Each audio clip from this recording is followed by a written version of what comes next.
Está, anda.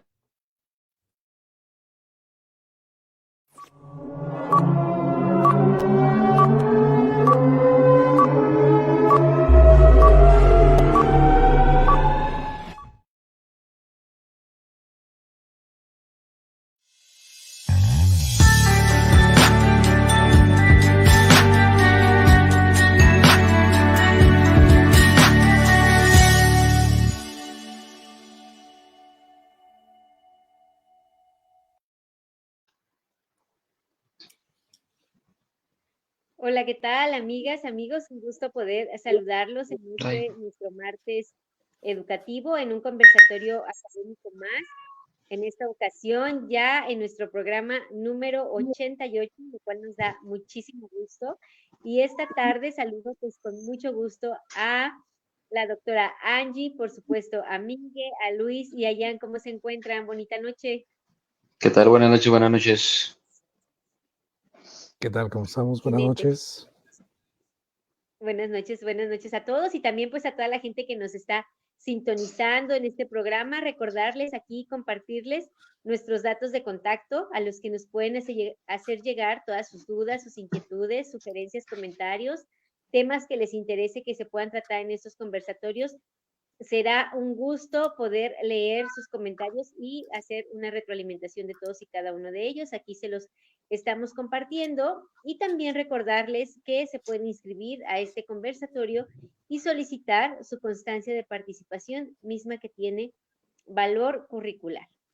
Y bueno, ciertamente que esta serie que hemos denominado Responsabilidad Social del Docente nos ha dado muchos temas sumamente interesantes de qué hablar semana con semana. La verdad es que creo que ha sido una de nuestras series más intensas, más largas en cuanto a temática que hemos podido pues compartir dentro de la misma serie. Y en esta ocasión, pues no es la excepción.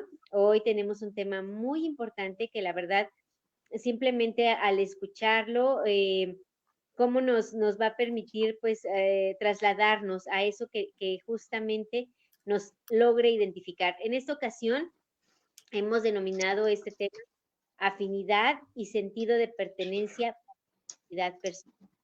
Muchos pues nos podremos preguntar, bueno, ¿esto qué tiene que ver con las cuestiones educativas y este entorno académico?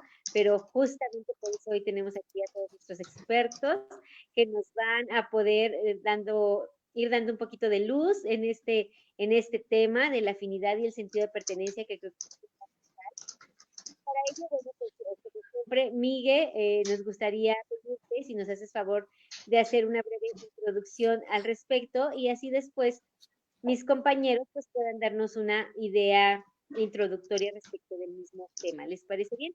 Adelante, Miguel, te escuchamos. Claro que sí, amiga, con muchísimo gusto. Hemos estado haciendo un largo recorrido porque la responsabilidad social, lo hemos platicado, es algo nuevo, es algo que está todavía en desarrollo y que tiene más problemas que respuestas, pero para eso estamos aquí, para entrarle y a intentar abonar desde nuestra experiencia a este tema de la responsabilidad social. Y el docente tiene una gran responsabilidad porque hay un fenómeno, lo vimos la semana pasada, que es un problema de identidad. La identidad entró en crisis. Los chicos ya no están a gusto con las etiquetas anteriores. Recuerden que una identidad solo es un nombre, solo es una etiqueta. Y entonces propusieron, crear etiquetas nuevas.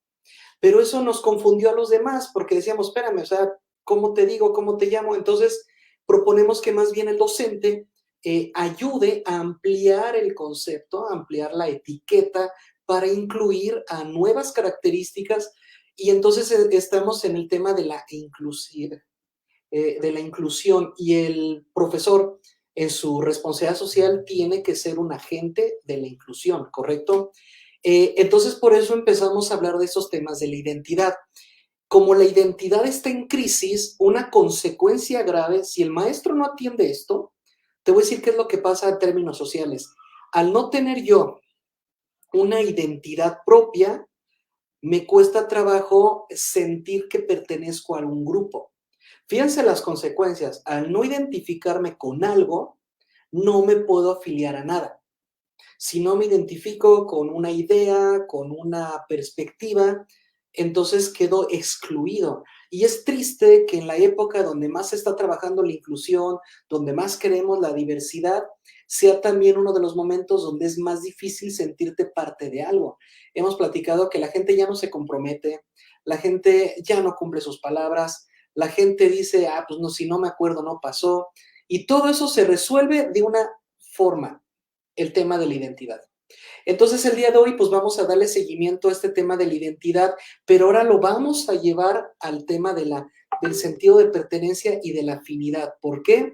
Porque repito, si el maestro no ayuda a que el alumno encuentre su identidad, entonces ese alumno va a tener muchos problemas para socializar.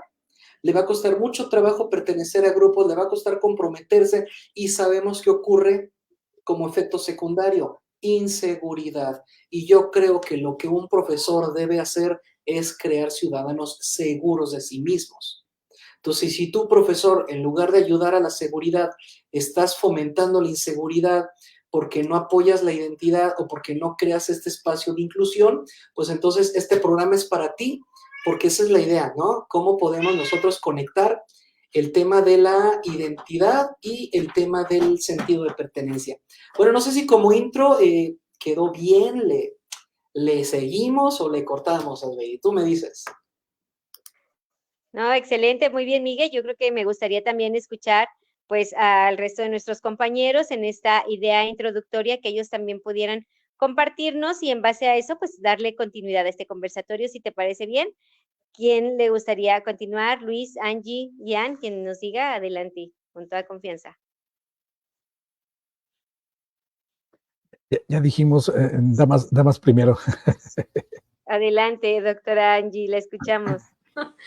Bueno, para apoyar esta introducción, pues creo que también es bien importante que nosotros como docentes nos sintamos identificados con la identidad de la institución, porque si no va a ser, nos va a causar un poco de problemas poder hacer nuestro trabajo con los estudiantes y vamos a estar en un estado de incongruencia, que hay veces que por tener el trabajo algunos pudieran creer que eso no es tan importante, pero a la larga lo van a acabar sufriendo, cuando no se está como de acuerdo con la ideología, con los valores, con la filosofía de las instituciones.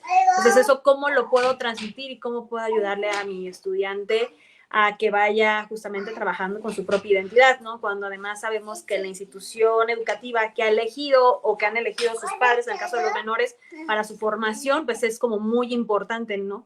Nosotros creo que somos la suma de nuestra familia, pero también de las personas con las que convivimos, con las instituciones con las cuales tuvimos contacto, y las instituciones educativas pues son sumamente importantes. Muchas gracias, doctora. Luis, te escuchamos. Y bueno, pues continuando con un poquito aquí, reforzando lo que están comentando aquí mis compañeros, veía yo en la literatura un poquito que decía la identidad tiene que ver con el contexto. Y efectivamente, mucha razón tiene la doctora precisamente al hablar de la institución.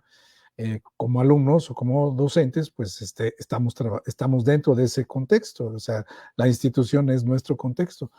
Pero bueno, pues hay que ponerlos, ahora sí que hay que empezar a polemizar aquí en el tema, porque a raíz de la evolución de las tecnologías, pues hoy ya la gente no se ubica tan fácilmente con un contexto local, sí, y empieza a tener comparaciones con otros contextos, con otras sociedades, con otras culturas. Y si a esto le sumamos un poquito este fenómeno que acabamos de vivir en 2019, en el cual los alumnos, en lugar de estar en la institución, permanecen dentro de, entre comillas, en su familia. Si a esto le sumamos una problemática familiar donde no tenemos una familia prácticamente, o tenemos una familia disfuncional, entonces el contexto se empieza a resquebrajar, el contexto se empieza a lesionar, se empieza a dividir, y hoy tenemos generaciones que no saben, como dice la canción, no saben si soy de aquí, si soy de allá, no sé de dónde soy, ni a qué pertenezco, ni a qué grupo, ni a qué contexto pertenezco. Entonces, bueno, cierto, nosotros como docentes, nuestra responsabilidad va a ser empezarlos a llevar de la mano a que se reubiquen un poquito y logren esa identidad de contexto al que pertenecen, porque a lo mejor hay chicos que desafortunadamente han vivido una realidad muy fuerte en Internet, y entonces su contexto es el Internet, y difícilmente los vamos a poder convencer de que son uh, uh, sociedad mexicana o sociedad moreliana, o que son parte de un contexto muy local, porque el suyo ha sido por varios años únicamente Internet. Y entonces hoy tenemos esa problemática, digo, quiero mencionarlo, digo, quiero apuntarlo. Y no sé si mis compañeros estén de acuerdo, pero yo creo que por allí tenemos mucho trabajo los docentes que hacer para recontextualizar a los alumnos, e incluso a los profesores que hemos dejado de asistir también a la institución, o que nos hemos visto envueltos en otras problemáticas. Yo tengo un problemita ahí con el término recontextualizar. Suena como que los queremos volver a traer al contexto, cuando si yo voy a cambiar mi identidad, entonces yo creo que la institución también tiene que modernizar su identidad. Yo creo que las instituciones también se tienen que actualizar, porque la institución que sea inclusiva, entonces debe de cambiar también sus etiquetas, ¿no? Ya lo que dice Luis es bien cierto, desde la democratización tecnológica todo se aceleró. Por eso estamos en problemas de identidad, porque antes no había tanta diversidad de identidad y pues agarrabas una y la trabajabas. Pero ahora yo de repente ya les pierdo la pista. Entonces va una aceleración tan rápida que de momentos ya nos perdimos. Y la escuela, lo hemos platicado, siempre anda rezagada, cuando debería de ser la lanza, la punta de la lanza, la que controlara, no solo controlara la dirección de este fenómeno de la identidad, sino también propusiera nuevas teorías de identidad. Ahí anda rezagada. O sea, yo no sé en qué momento la universidad se convirtió en una institución reaccionaria. Yo creo que la institución tiene que actualizar su identidad para poder entrar ahora sí al tema de la inclusión. Porque bueno, como les decía al inicio, cuando yo no tengo una identidad definida, entonces no siento un sentido de pertenencia. Entonces, ¿cómo me hablan de un sentido de pertenencia a una institución en la que no me siento identificado? Porque el tema de la identidad es eso, ¿con qué te identificas? Y yo hago ese ejercicio, les digo a mis alumnos, si quisiéramos crear un mapa conceptual de ustedes, un perfil filosófico, ¿qué palabras los identifican? Y sufren mucho. Sufren porque dicen, ¿con qué palabra me identifico? Y tardan, porque el término identidad es eso, ¿con qué te identificas? Para poder tener un sentido de pertenencia a algún lado, debo de sentir que eso se identifica conmigo o yo me identifico con eso. Al haber crisis de identidad, no podemos hablar de lealtad, no podemos hablar de fidelidad, no podemos hablar de compromiso. Vemos cómo las empresas tienen una rotación impresionante de personal. Los empleados, en cuanto les ofrecen un mejor puesto, votan, ya nadie se pone la camiseta, ya la gente está pensando nada más en ellos, lo platicamos en los conversatorios, las comunidades están desapareciendo, el trabajo en equipo está desapareciendo, porque la vida se convirtió en cada quien luche por su cuenta.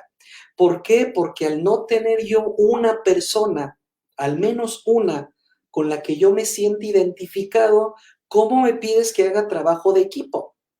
¿No? ¿Cómo le pide el profesor a los alumnos? Hagan un equipo. Maestro, ni siquiera me cae bien, ni siquiera lo conozco, no lo topo, ¿no? O sea, ¿cómo me pides que trabaje en equipo y que lo haga bien? Mejor, maestro, enséñame a identificarme con el equipo, porque ese es un error de los maestros. A ver, ustedes se juntan o hay armen equipos solos y no nos preocupamos por ayudarles. Y Luis, tú como administrador no me dejarás mentir. Tenemos que enseñarles a elegir personal, con quién quieres trabajar, quién va a ser tu socio, quién va a ser tu aliado, a quién le vas a delegar responsabilidades. Y yo no sé ustedes en su experiencia, pero yo he visto que al menos a mis estudiantes les cuesta trabajo decir con quién me junto y terminan juntándose con el amigo de siempre. y no están eligiendo en términos de productividad. A mí me parece que esta crisis de identidad termina afectando a la hora de buscar un empleo. Pero no sé qué opinen ustedes.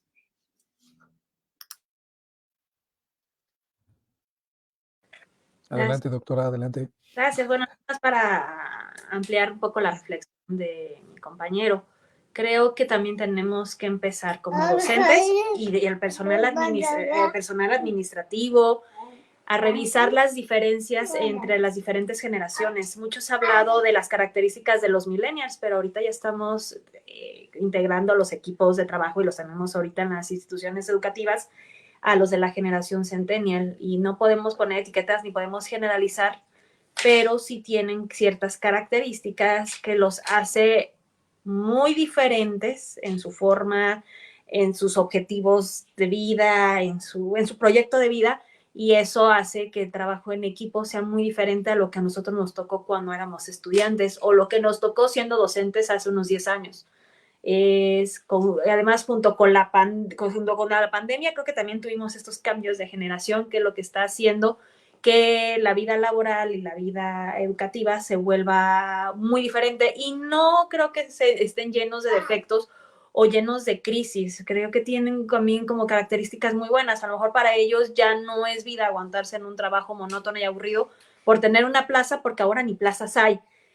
Antes a lo mejor una gran motivación para permanecer en un puesto de trabajo era pues el tener derecho al retiro, a la jubilación. Ahora estamos ante generaciones que no vamos a tener ese derecho, no tenemos, o sea, yo misma me incluyo. Entonces eso hace que también las motivaciones sean un poco, o sea, que cambien. Antes era cuál era la vida ideal, a lo mejor era la casa, el coche, el jardincito, el perrito, la familia, y ahora es en el proyecto de vida de esas personas ya se tienen otras metas muy diferentes. Escucho a mis compañeros. Muchas gracias, doctora Angie. Gian, ¿gustas comentarnos algo? Ya en la primera ronda no te dimos la palabra, pero te escuchamos, amigo. Adelante. No pasa nada. Muchas gracias por darme la palabra. Pues aquí, realmente escuchándolos, me viene a la mente, ¿no? Justamente hace rato que estaba viendo una reflexión de una película que me imagino que todos aquí hemos visto y también nuestros espectadores, supongo que la han de haber visto. No sé si recuerdan la película de Ratatouille, de la ratita que cocinaba, de Remy, ¿no? Justamente estaba viendo esa reflexión de este personaje, Farid, y que por cierto, muy buenos análisis, lo recomiendo, en donde menciona esta cuestión del sentido de pertenencia. ¿Por qué? Porque aquí analiza la película en el sentido de que así que la ratita Remy, pues es muy diferente a los de su especie. Para empezar, no camina en cuatro patas, camina en dos patitas. Y aparte no le gusta robar ni le gusta sacar cosas de la basura, lo que le gusta es cocinar, le gusta todo lo contrario a lo que hace su familia. Siente un aprecio enorme por la comida, por una pasión indescriptible, vaya, a tal punto que cuando llega a París por primera vez y ve cómo Linguini hace la sopa y la hace mal, se indigna a tal punto que en vez de escapar, en vez de sobrevivir, se regresa arriesgando su propia vida para arreglar la sopa. ¿Y qué es o cuál es el análisis aquí? Que justamente mencionan eso, que no se siente identificado con su familia. Pero, ojo, uno podría pensar, bueno, entonces con las personas también. Pues resulta que no, porque llega un punto de la película en donde las personas también lo decepcionan a él. Entonces no puede estar ni con los de su familia, ni con las personas. Entonces se encuentra como que en ese intermedio en donde, pues ahora sí que, vaya, tiene su desarrollo como personaje al momento de que tiene que decidir precisamente, ¿no?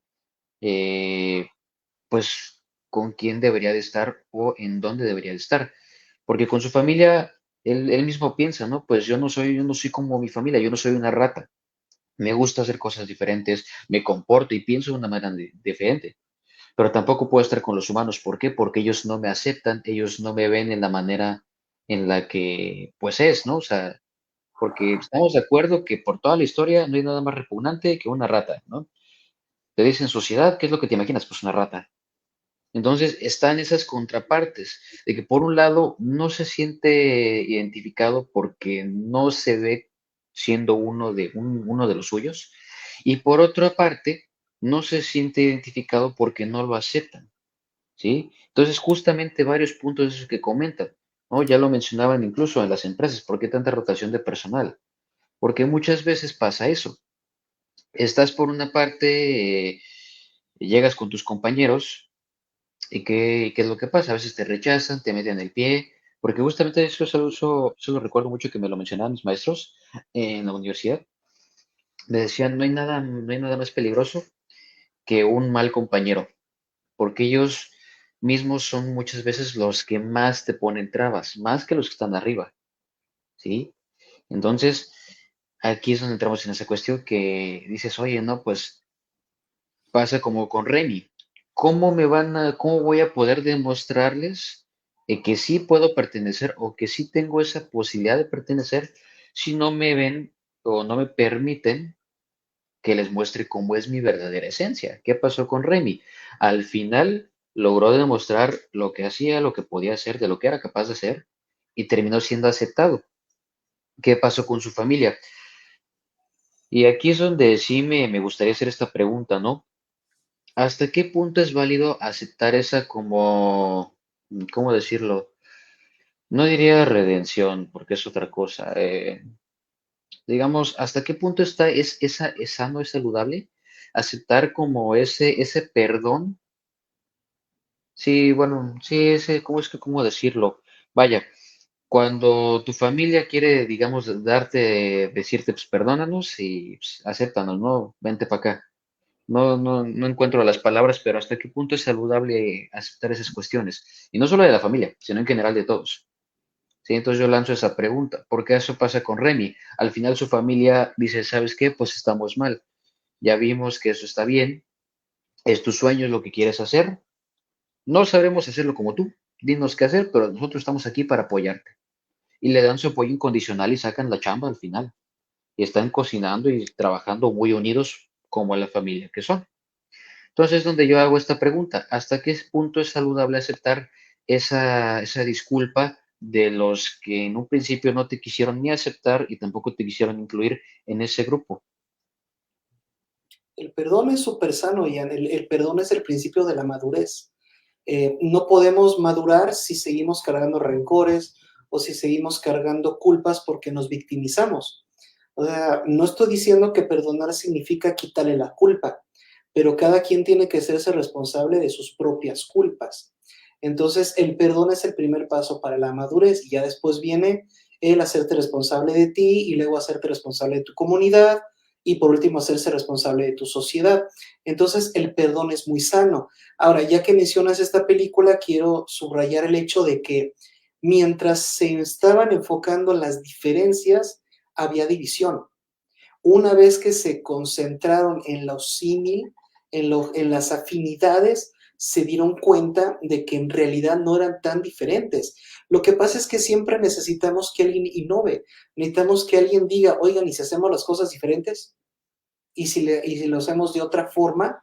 Y al principio va a haber resistencia, pero es normal, siempre que uno quiere innovar, va a haber resistencia, porque la innovación implica la destrucción del modelo anterior y ningún modelo se quiere lanzar a la destrucción tan fácil. Siempre va a haber resistencia.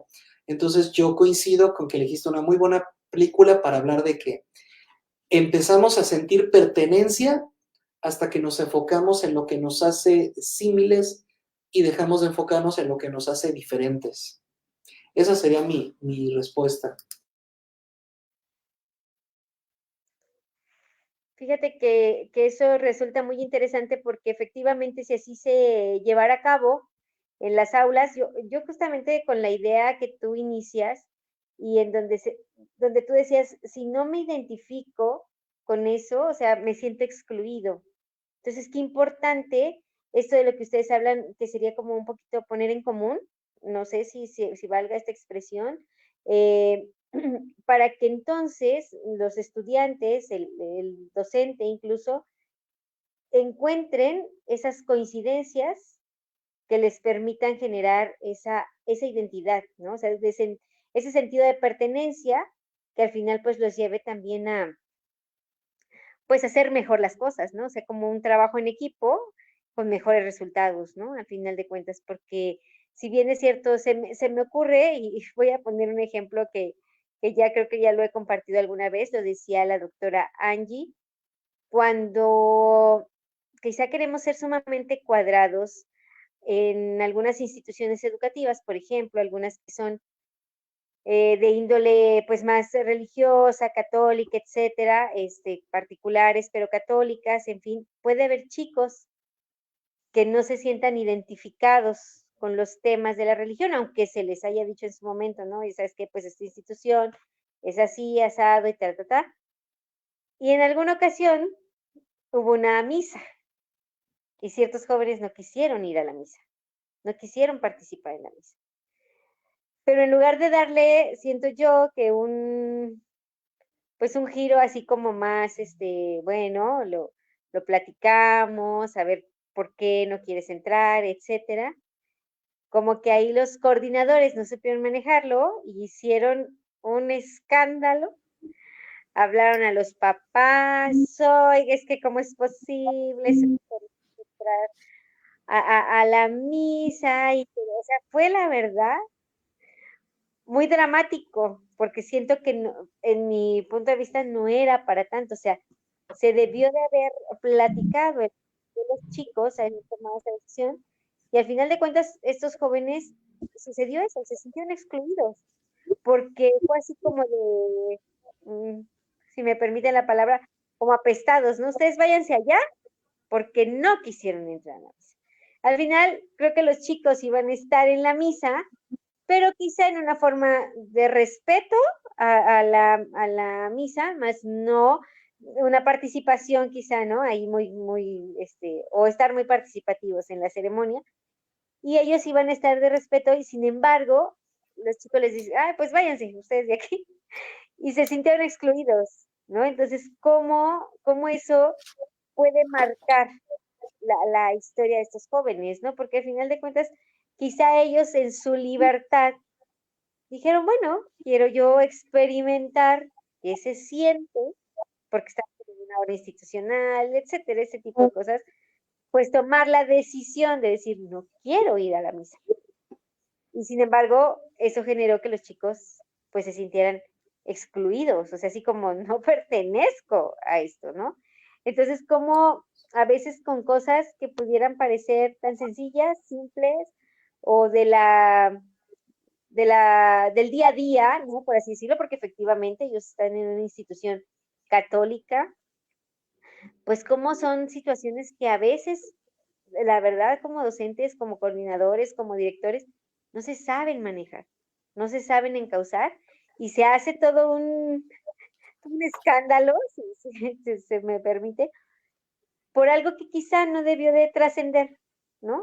Más allá de, quizás sí, la llamada de atención, sí, el a los papás, etcétera, pero no era, creo yo, un delito mayor, y donde creo que se le pudo haber dado otro manejo, ¿no? Sin embargo, bueno, pues te van marcando, son esas cosas que te van marcando, y que también, pues creo yo que cuando uno está en esta formación, tomar ese tipo de decisiones, como lo que hacíamos antes, ¿no? O sea, ¿cuántos tuvimos compañeros que decían, no, yo no quiero entrar, me voy a salar la clase, ¿no? Yo no voy a entrar. Bueno, pues lo experimentaban y era saber las consecuencias que eso iba a tener, ¿no? Hoy por hoy, pues estas nuevas generaciones ciertamente ya son otros los intereses, ya son otras las cuestiones que ellos también pues van encauzando o van experimentando, pero sí como este sentido de pertenencia es sumamente importante en las etapas formativas, ¿no? De nuestros jóvenes, de nuestros niños. Yo me quedaría o aportaría esa idea. Y muy justo, Asbeidi, porque la sociedad se va a encargar de dividirnos. La sociedad es experta en etiquetar, en separar, en clasificar, en dividir, pero el maestro lo que tiene que hacer es unir. O sea, no sé qué opinan ustedes, pero para mí dividir es facilísimo. Sumar es más complicado. Entonces, yo tengo un ejercicio que aplico en clase, pero antes de decirles el ejercicio, quiero formular el marco teórico, ¿no? Como le gusta a mi amigo Luis, vamos a estructurar bien la idea. El ser humano es una especie única porque tenemos dos naturalezas. Tenemos una naturaleza animal, primitiva, pero también tenemos una naturaleza artificial, cultural. O sea, somos seres artificialmente creados. Entonces, dentro de nosotros siempre hay un debate entre la parte primitiva y la parte cultural, ¿no? Ese es un tema que Freud investigó con pasión. Entonces, hay elementos de nosotros que son primitivos y que tienen que ser suprimidos, tienen que ser marginados para poder encajar en una sociedad humana. Tenemos que reprimir mucho de lo que somos a nivel animal para poder encajar en una sociedad. Bueno, dicho esto, continúo mencionándoles que el ser humano tiene una naturaleza de no aceptar al distinto. Lo que mencionaba Ian, está en nuestra naturaleza biológica primitiva solo acercarnos a los que creemos que son como nosotros. Y es responsabilidad del maestro cambiar eso por una culturalización de la inclusión. Y les cuento el ejercicio. Llego al salón y empiezo a repartir por cómo están sentados, digo, triángulo, cuadrado, círculo, triángulo, cuadrado, círculo, triángulo, cuadrado, círculo. Así me voy repitiendo, a cada persona la señalo y le asigno una figura. E intencionalmente a alguien le digo hexágono y vuelvo a repetir los primeros tres. Cuando terminé de repartir las figuras, digo, ok, júntense. Y siempre pasa que inmediatamente los triángulos se juntan para acá, los círculos se van para allá, y siempre me dejan el hexágono solo. Y siempre les digo, cuando les dije, únanse por figuras. Yo solo dije, únanse. Pero ustedes supusieron que al haberlos etiquetado, yo quería que esas etiquetas los dividieran. Y el que queda solo le pregunto, ¿qué sentiste? Que todo el mundo agarró su grupito y tú te quedaste solo. Y dijo, no, profe, me sentí bien feo. Dije, pues si va a haber competencias o lo que sea, llevo las de perder, estoy solo. Entonces, el profesor debe de cambiar esta forma primitiva de dividirnos y debemos de empezar a trabajar como profesores. Tenemos que enseñarles que el trabajo en equipo es cultural, que sí hay mucho de artificial, porque tenemos que meter temas como decíamos, reclutamiento, una selección, crear una comunidad, ver si realmente todos estamos jalando para lo mismo, si tenemos objetivos comunes, si vamos a aceptar la delegación de responsabilidades que se nos asigne, si vamos a cumplir con nuestros... Eso ya no es natural. Todo eso ya implica que detrás de eso hay una administración y como sabemos la administración, pues es una ciencia humana, no es primitiva.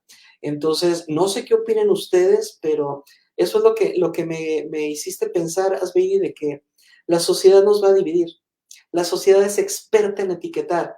Si el maestro no enseña a unirse, pues entonces, ¿cuál es tu responsabilidad social como docente?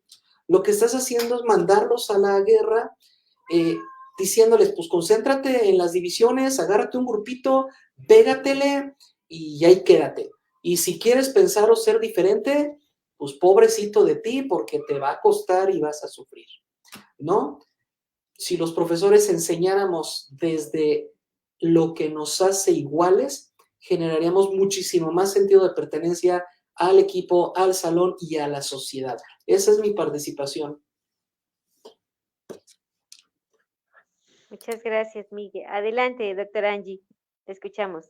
Es que me había quedado con una idea de algo que había hablado mi compañero Ian hace rato. Y también estaba pensando que en las clases de comunicación asertiva se nos enseña también a poder decir no. Y el decir no también es una forma de rechazar algo, pero así como yo tengo el derecho a decir no, el otro también me puede negar algo. Y entonces creo que es algo que también es importante que enseñemos en el aula, ¿no? Al saber hacer valer nuestros derechos, y en el saber hacer nuestros derechos, hacer valer nuestros derechos a veces implica el negarnos a hacer algo o el negar algo y también que el otro nos lo puede negar, pero que esto no tiene que estar peleado justamente con la parte de la inclusión, sobre todo cuando él hablaba de esta parte del perdón. Y entonces, pues sí, a cualquier ser humano le duele mucho el rechazo, y recordé que alguno de mis profesores en la maestría en psicoterapia humanista nos decía, es muy humanista rechazar, lo que no es humanista es jugar con los sentimientos de los otros, o a lo mejor el hacer como un mal uso del poder, que es algo que ya hemos estado hablando en otras sesiones, y que esto puede llegar a dañar. Entonces, pues sí, creo que es importante aprender a ver pues que tenemos diferencias. Ahorita que hablaste de la igualdad, yo creo que es momento para que mi compañero Luis o tú, Miguel, que son los que les gustan y vienen muy preparados con todas las definiciones, pues hablar de la diferencia entre igualdad y equidad. Y no sé si esto también lo podemos ver en relación con lo que es la inclusión. Sí, no sé si gustes, Luis.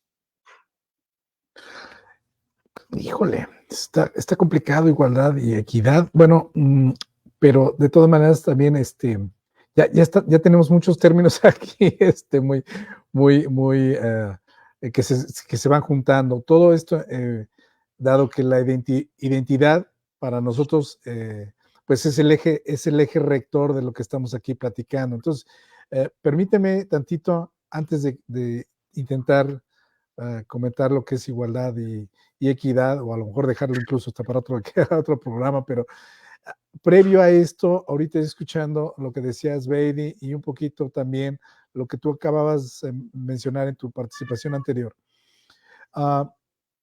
Creo que es interesante que el docente primero también comprenda cuáles son los dos caminos que tiene la identidad.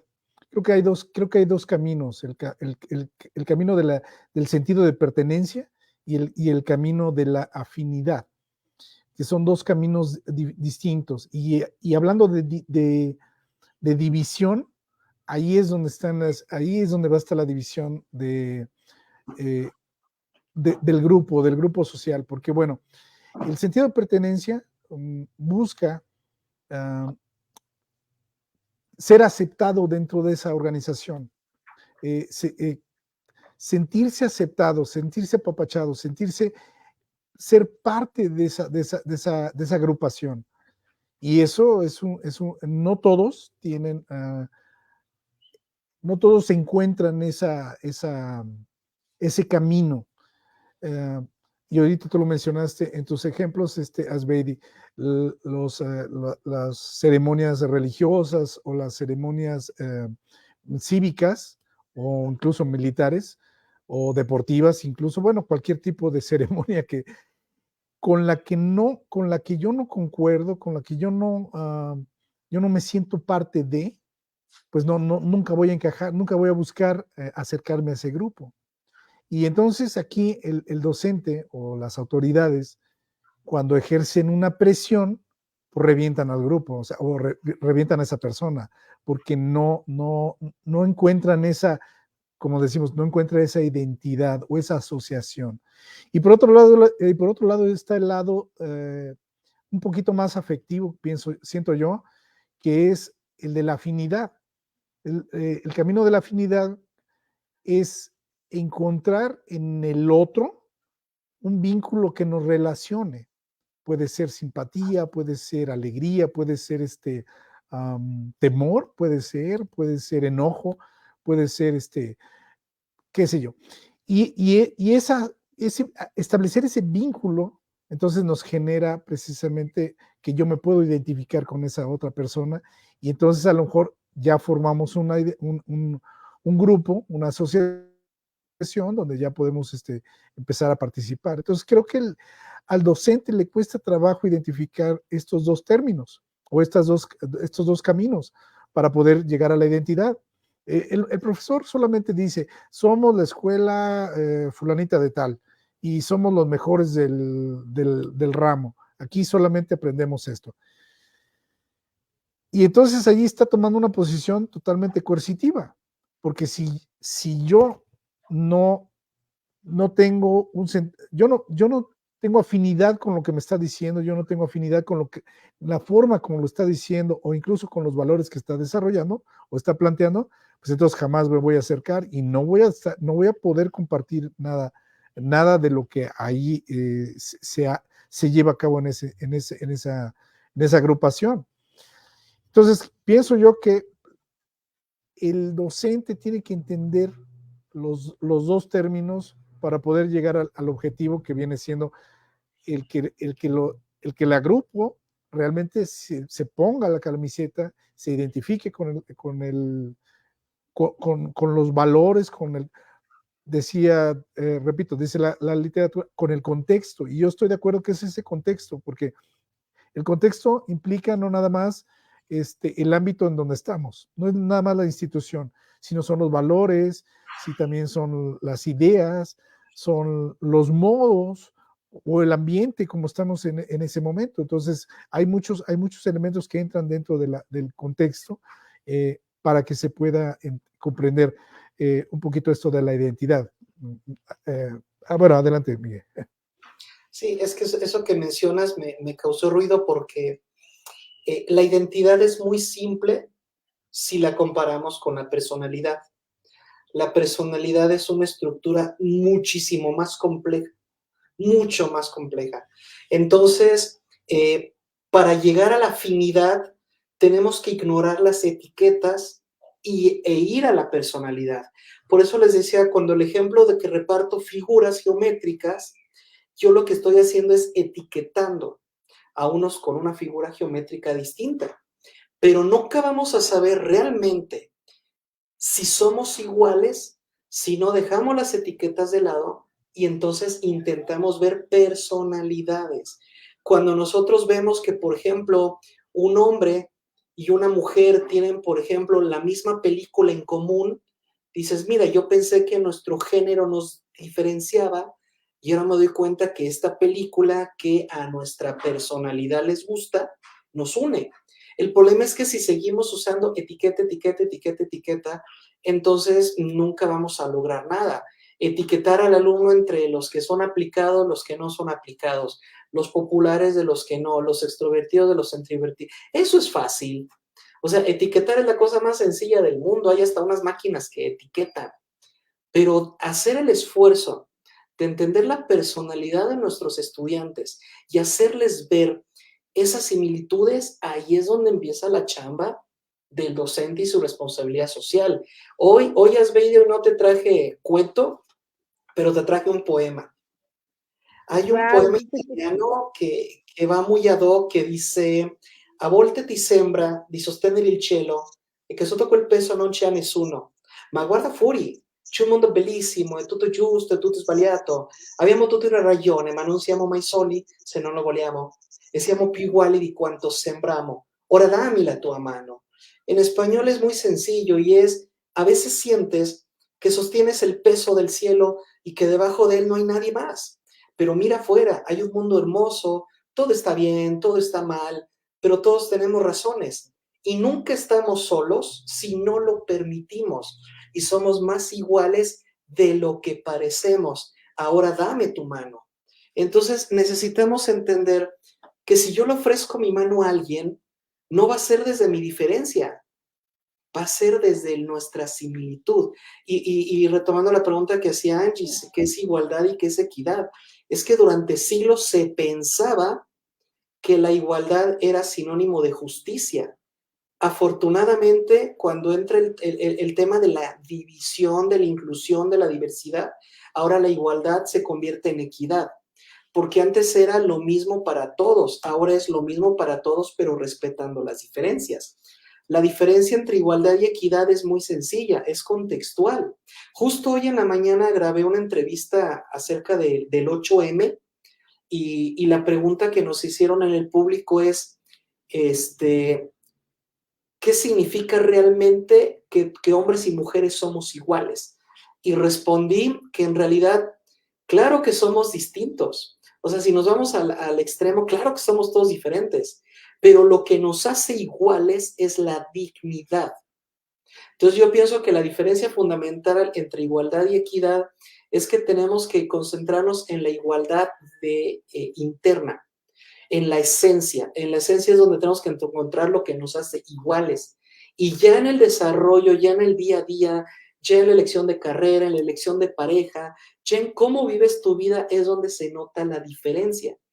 Pero la equidad sería, yo pongo este ejemplo para explicarlo en clases. Imagínate que tienes un hijo y una hija.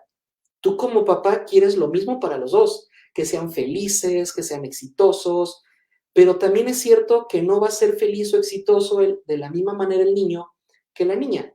Mira, a veces ni entre niño y niño o niña y niña van a ser iguales. Eso es la equidad. Cuando queremos lo mismo para todos, pero respetamos la diferencia. A diferencia de antes, cuando se creía que la justicia era ser iguales, ahora ya sabemos que la justicia es precisamente respetar las diferencias, pero sin que el hecho de tener diferencias nos aleje de lo mismo. En eso es donde somos iguales. Todos queremos lo mismo, pero no todo lo vamos a alcanzar o a conseguir de la misma manera. Pero bueno, por eso te interrumpí, Luis, perdóname. No, y fíjate que tienes razón, o sea, bueno, tú me das un poquito también la razón, en el sentido de que sí, el término igualdad y equidad están dentro del contexto. Eh, eh, Siento yo que la equidad es más contextual que la igualdad. La igualdad es muy cercana a la personalidad, al aspecto físico, vamos a decir. La igualdad va a estar en las similitudes que tenga con el otro, ya sean físicas o ya sean emocionales o ya sean en personalidad. Vamos, son características o elementos que se pueden hacer símil con el par o con la otra persona. En cambio, la equidad implica que ambas personas o el grupo que está tenga las mismas condiciones en todo ese contexto en el que está. Es decir, si todos van a recibir justicia, que todos reciban la misma justicia. No va a haber una justicia para cada uno. Si todos van a recibir un incentivo, pues el incentivo tiene que ser igual para todos, más o menos en las mismas condiciones. Y entonces hablar de contexto no nada más es hablar de la afinidad o de las características afines entre los miembros que tenga el grupo. Entonces, por eso realmente, bueno, yo así entiendo la equidad, un poco más contextual, y la igualdad es un poquito más, más en lo corto, más en lo físico, en la relación directa que tenemos con el otro o con los demás. Que también esos son mecanismos que nos llevan precisamente a reforzar el concepto de la afinidad y al concepto del sentido de pertenencia, rumbo a lo que queremos que nosotros logremos en clase o en algún sector social, que es la identidad. Bueno, no sé si me expliqué, Angie. Sí, creo que eso era bien importante que se pudiera como aclarar, ¿no? Sobre todo porque la vez pasada estábamos hablando de esto de identidad, género. Ahora que se tocó el tema de la igualdad, dije, bueno, también se toca mucho el tema de la equidad, y entonces para que pudiéramos ver las diferencias es que no podemos aceptar absolutamente todo, pero la inclusión es, bueno, nos aceptamos como personas, nos respetamos, pero no necesariamente tengo que estar de acuerdo con tu ideología o con tu manera de ser. Y también para poderlo como enlazar al tema de la identidad, sobre todo para que este tipo de actividades que estamos haciendo no suenen como las de un mundo ideal o nos creemos en la utopía, sino también como aterrizándolo de, bueno, así son los contextos, nos podemos encontrar con esto y no significa que todos nos amamos y nos queremos, ¿no? O sea, los conflictos van a seguir, y lo que nos va a hacer funcionales es la manera en cómo les hacemos frente, cómo los afrontamos. Y toma relevancia lo que decíamos la sesión pasada. En realidad estamos viviendo una situación en que cada vez va a haber más diversidad de idea, diversidad de género, diversidad de pensamiento, diversidad de acción. O sea, cada vez va a haber más diversidad. Y entonces, decía yo en la sesión anterior, el docente de hoy tiene un gran reto porque va a tener que lidiar con esa idea o esa manera de venirse las cosas. Cuando anteriormente nada más era mamá y papá y niños y niñas y punto, y hasta allí llegaba la sociedad, hoy va a ser muy difícil, porque hoy va a ser más bien más complejo, porque hoy tenemos papás, mamás, familias diferentes, hijos diferentes, sectores diferentes, y esta contextualización cada vez se va a abrir un poco más y la problemática se va a reflejar dentro de las relaciones que tengamos en el aula. Y ese es un gran reto y una gran responsabilidad para el docente. Si no está preparado, puede tener problemas, va a tener problemas seguramente. Sí, porque no hemos hablado del maestro como persona. Y él también se tiene Además, que sentir incluido. O sea, es que a veces los alumnos son bien crueles. Tienen su bolita, tienen su dinámica, y el profesor no lo pela. A mí me ha tocado entrar al salón, me siento en mi escritorio en los 5 minutos que va a empezar mi clase y nadie me hace, o sea, nadie me habla. O sea, no existo porque en el sesgo de confirmación del estudiante, es el profe. Hasta que no empiece a dar su clase, él no existe. Eso es bien cruel. A veces se les olvida a los chicos que pues, también nosotros somos parte de ese equipo, somos parte de la comunidad universitaria, somos parte del team de aprender y desarrollarse. Entonces, también es cierto que a veces el profesor está muy, como dices Luis, tengo que enseñarles ellos inclusión, pero yo no me siento incluido. Tengo que enseñarles que acepten, que sean tolerantes cuando a mí me ignoran. O sea, es un gran problema y no hemos estado hablando de que el profesor también es un ser humano, también merece ser incluido. A veces a mí me pasa que ni siquiera me toman en cuenta, profesor. Bueno, en la universidad sí, pero en el bachillerato me salían los alumnos con que, profesor, ya nos pusimos de acuerdo y te avisamos que vamos a suspender clases. Y yo, caray, o sea, ustedes ya decidieron, yo no cuento. O sea, yo no tengo, no, pues ya. Y con unos bien grandes dicen, pues ya nos pusimos de acuerdo, ¿cómo ves? Y dije, va, pues yo doy tema por visto, tienen NP todos y les deseo suerte. Porque de verdad siempre excluyen al maestro. Entonces, necesitamos empezar a hacer equipo con el alumno y enseñarle a que se acerque a nosotros. Tenemos que romper con el mito de que el profesor es el malo, de que el profesor, si le caes mal, te va a reprobar, y si no haces lo que entonces se va a desquitar contigo. No es cierto, porque la nueva actualidad en la que vivimos, los profesores ya nos bajamos de nuestro trono y ya también somos más asertivos y aceptamos nuestro humanismo. Y yo he visto profesores que llegan cansados y dicen, chicos, discúlpenme, acabo, no sé, me peleé con mi pareja, ahorita estoy... Y es padre porque empiezas a crear esta afinidad, pero no se preocupen, en unos minutos y ahorita empiezo mi clase, ¿no?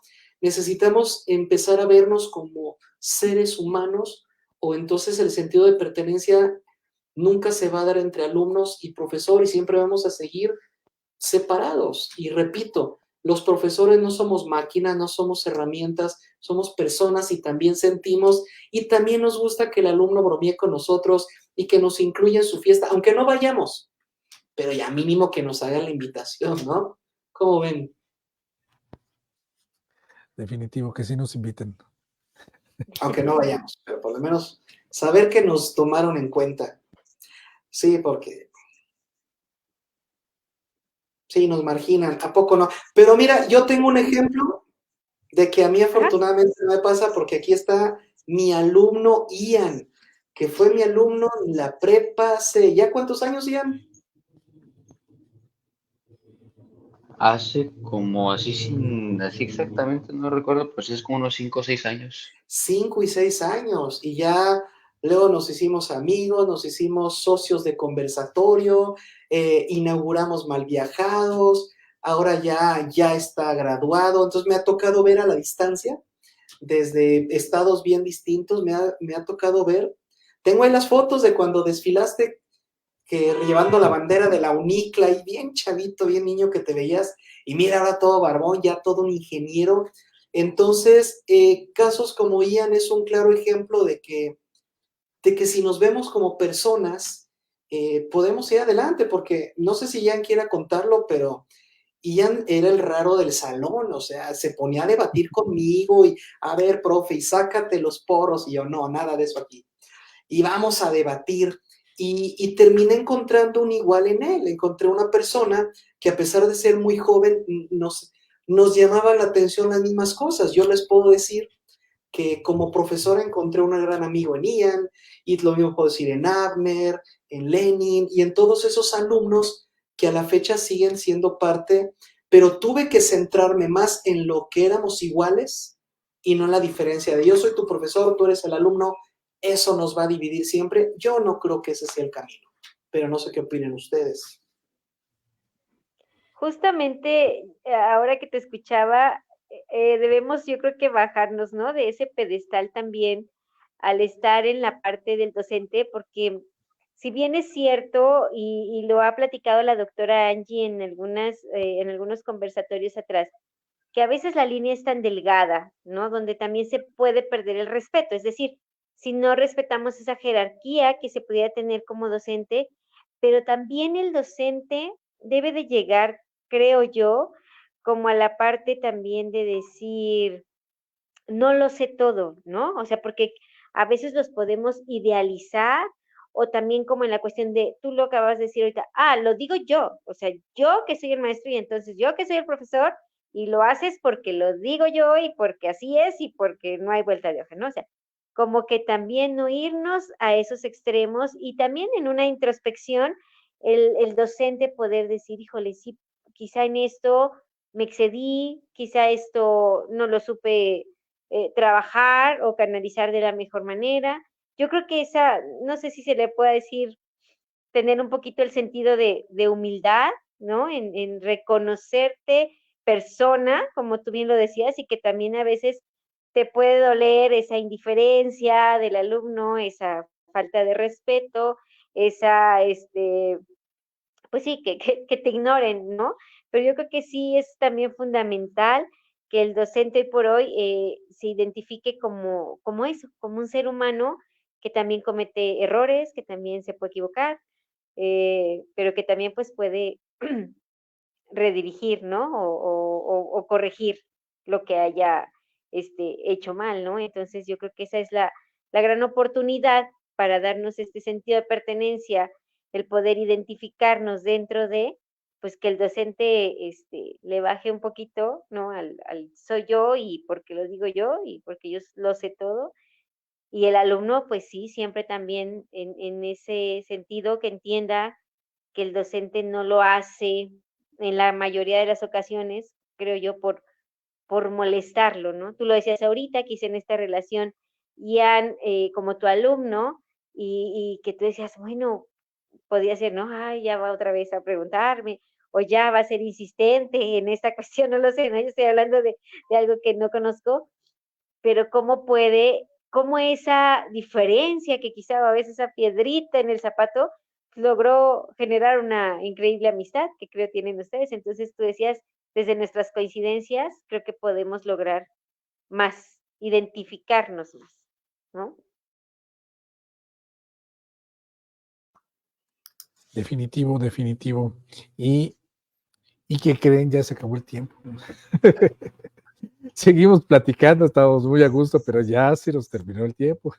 Estamos terminando, pues algo que quieran decir antes de terminar estos minutitos que nos faltan del conversatorio, les escuchamos. Como la reflexión del docente como persona, pues trabajar en nuestros autocuidados y trabajar en nuestro autoconocimiento. Sí, sí, definitivamente. Ese momento en que nosotros tenemos ese chance de ser humildes, sí es fundamental, ¿eh? Ese momento en que nosotros podemos ser la persona que somos, no el profesor que queremos aparentar, ese es fundamental. Y ese lo podemos tener cada clase, al inicio de cada clase o al inicio de un curso. También, en el momento en que nos presentamos quienes somos, no el profesor que vamos a representar. Sí, ser profesor es muy solitario, ¿eh? O sea, el profesor es el que dice, pues es que ya lo sabe todo, y ser profesor es muy solitario, o sea, no puedes abrirte completamente, pero sí es necesario que haya cierta empatía.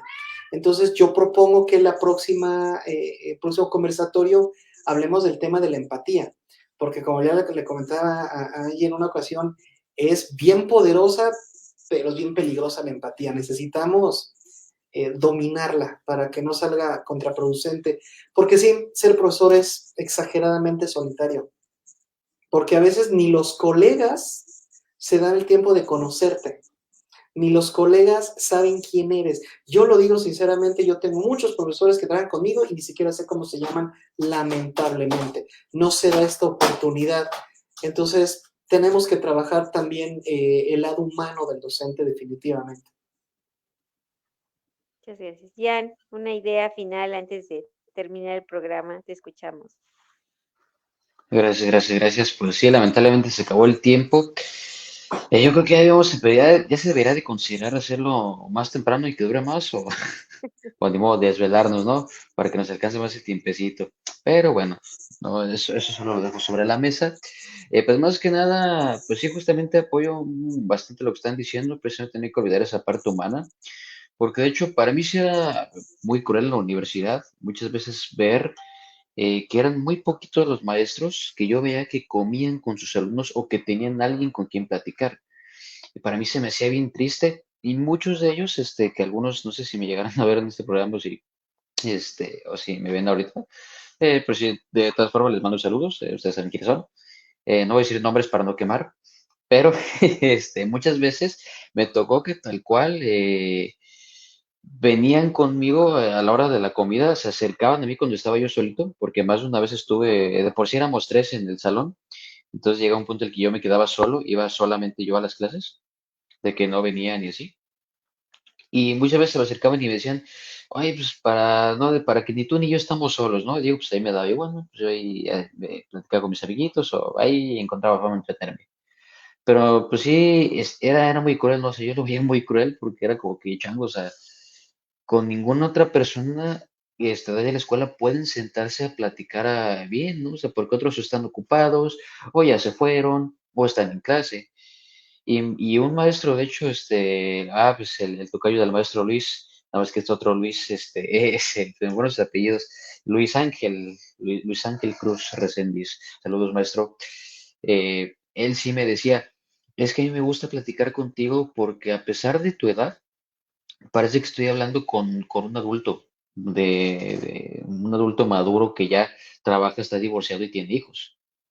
Yo así de que, ok, no sé si lo tomaré como, voy a tomarlo como ofende mucho. No, no es cierto, ¿no? Sí, de que es triste a veces ver, ¿no? Esa cuestión en la que dices, bueno, está bien que sea tu maestro, pero a veces hay que hacerlo un poquito de lado, ¿no? O sea, no dejan de ser personas, precisamente, no dejan de ser seres humanos que sienten, que piensan, que tienen corazoncito, ¿no? Y a veces por más cara de maestro rudo que tengan, van a terminar cediendo muchas veces, sin perder esa figura de autoridad y respeto, pero que van a alivianarse y van a decir, ah, pues estoy en confianza, ¿no? Incluso hasta, con unos maestros ya hasta nos íbamos luego así de que, oiga, no, pues vengas a comer con nosotros y nos lo llevamos ahí al restaurante, al bar o donde sea, ¿no? Porque a veces se nos olvida que la relación en el salón de clases y dentro de la escuela es de alumno-maestro. Pero ya fuera o en algunas otras circunstancias, podemos ser amigos sin ningún problema. Ya bien lo dijo el maestro Miguel, pues sí, claro. Yo era el súper raro del salón y eso nos conectó de alguna forma porque yo hacía preguntas que todos mis compañeros se sacaban de onda de que, oye, pues qué show contigo, qué show con tus preguntas, ¿no? Y muchos se sacaban de onda de que ese por qué le hablas así al maestro como si fuera tu igual. Le digo, pues es que al menos desde y hasta en la universidad, ¿no? O sea, de hecho me decían mucho mis compañeros, bueno, tú que no le tienes miedo a la muerte, ¿por qué le hablas con tanta, no decir que con, ¿cómo decirlo? Pues sí, no, con tanta falta de respeto a los maestros. Y digo, pues es que yo me siento en confianza con ellos. Yo no tengo problema de hablarles así porque sé que me hablan con el mismo respeto, sin afán de ofenderme. O sea, hay ciertas líneas que no se cruzan y que ya, como bien decía la doctora María, que ya cada quien tiene que aprender a decir que no. Dios sabe de que no me digas esto hasta aquí, poner esos límites. ahí sí ya es donde entraba esa enorme diferencia que una maestra, que me gustaba. Bueno, me sigue gustando, ¿verdad? Pero, o sea, sí tal cual. O sea, yo le tiraba la onda en clases y sí me decía, ¿sabes qué? No, bájale. Hasta aquí, mano. O sea, me rebotó bien y bonito. Y y por otra parte, con otros maestros agarrábamos muy bien el coto y nos decíamos hasta de lo que no. Pero es ahí donde insisto, o sea, es como me decía también otro maestro, hay que ser puercos, pero no tan trompudos. Sí, o sea, tampoco hay que pasarse de lanza, ¿no?